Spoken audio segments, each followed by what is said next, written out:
Hello viewers, আসসালামু আলাইকুম। বরাবর মতো চলে আসলাম নতুন আরেকটি চমৎকার ভিডিও নিয়ে। অনেকেই প্রশ্ন করেছিলেন গত ভিডিওতে আপনার বাসা বাড়ি ইউজ করার জন্য ব্যবহারযোগ্য কিছু হাতুড়ি দেখার জন্য। তাদের জন্য কিছু হাতুড়ি দেখাবো আমরা আজকে। এগুলো হচ্ছে ক্রো হ্যামার বলি আমরা, যেগুলোতে আপনার ছবি মারতে পারবেন এবং খুলতে পারবেন। টোটাল কোম্পানি হবে, ইঙ্কো হবে, হার্ডেন হবে, টোলসেন হবে, হ্যাঁ, আর বিভিন্ন ব্র্যান্ডের হয়ে থাকে। এমটোপেরা আছে আমাদের কাছে, ওয়াটফো হবে। যার যে ব্র্যান্ডের প্রয়োজন হবে যোগাযোগ করবেন। বল পেন হ্যামার হয় এবং ক্রো হ্যামার হয়। ক্রো হ্যামারটা দেখাচ্ছি বিদায়। ক্রো হ্যামারটা দিয়ে আপনার হাত দিয়ে আপনার হচ্ছে ছবি মারতেও পারবে এবং হচ্ছে খুলতে পারবেন, এই জন্য হচ্ছে ক্রো হ্যামারটা দেখাচ্ছি।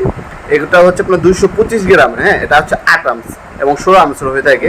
225 গ্রাম এবং 450 গ্রাম অথবা 500 গ্রামের হয়ে থাকে এগুলো মূলত। এটা হচ্ছে হার্ডেন ব্র্যান্ডে দেখতে পাচ্ছেন। এগুলো আপনার হচ্ছে আজীবন আপনার ব্যবহার করতে পারবেন, যা হচ্ছে হারিয়ে যদি না যায়। ঠিক আছে, সম্পূর্ণ ইন্ডাস্ট্রি ক্যাটাগরির একটা প্রোডাক্ট। এটা হচ্ছে 500 গ্রামে, হ্যাঁ, হার্ডেন ব্র্যান্ডে যেটা দেখাচ্ছে এটা 500 গ্রাম।